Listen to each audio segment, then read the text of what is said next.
Dhaka is Ahmede Hussain. He's a well-known Bangladeshi writer and journalist.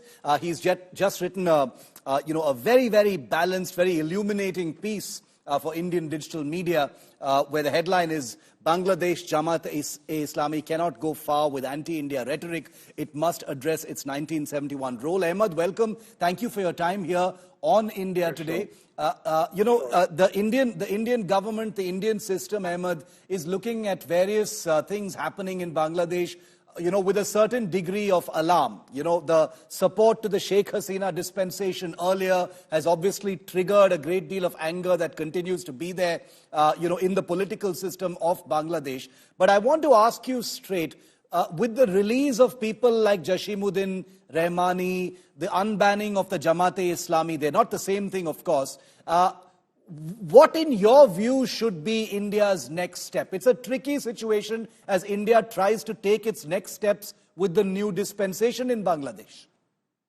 I think India should make new friends. The problem is with India's foreign policy.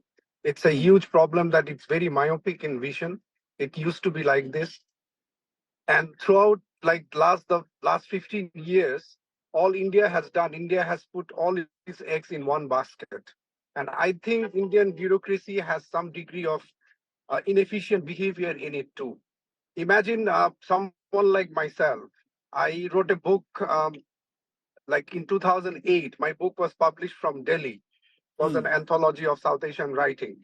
And I regularly write in the international media, but I have never been approached by the Indian High Commission in Dhaka. I was never invited. No one actually wanted to talk to me. What they did, they basically talked to their own people, a small coterie of people, and they got the information from there.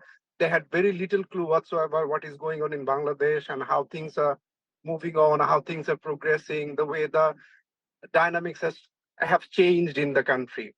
So India should actually, I believe that they should reach out to new friends, should make new friends, and should make new friends in the progressive area of the country. Bangladesh is booming with young people, with great ideas and great thinkers, great minds, who are not essentially anti-Indian. Some of them are against the establishment. They are as they are against the established Bangladeshi establishment as well. India should reach out and make new friends in Bangladesh. And the question of Rahmani that you talked about, Rahmani is basically, he's an ideologue of a group which is affiliated with Al-Qaeda. It's not only just a mere terrorist group. We are talking about a group which has Al-Qaeda affiliation. And they were quite open about it. It's not that it's a hidden group. They have kept their ideas hidden, etc., etc. It's not like that. It's just that if the group is an affiliated Al-Qaeda group, Ansarullah Bangla team, and it's very worrying that someone like Rahmani or people who belong to the Ansarullah Bangla team are allowed to roam around free. Yes. But Ahmede, how is that happening in that case? Because the world is seeing what happened in Bangladesh as, as a new dawn. Professor Muhammad Yunus has brought a sense of sobriety, and the promise of, a more equitable, fair leadership in Bangladesh. And one of the first moves, is the release of someone like a Jashimuddin Rahmani. It's not the only move, but there have been a series of moves. What kind of message does that send? Not just to India, but to the world, that a man who leads a group affiliated with the Al-Qaeda is released. Yeah, but the problem with this case, in Rahmani's case, I can actually talk about Rahmani's case, how he got released.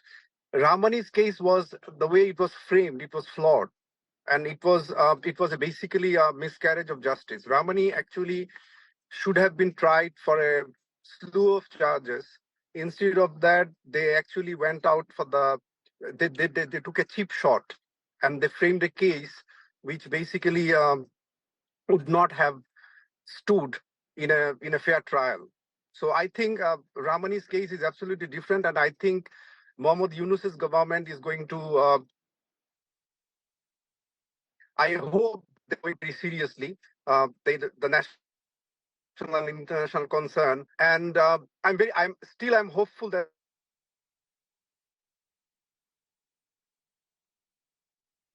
that as long as these extremist groups, and will address the concerns of India and other political actors that are active in the region.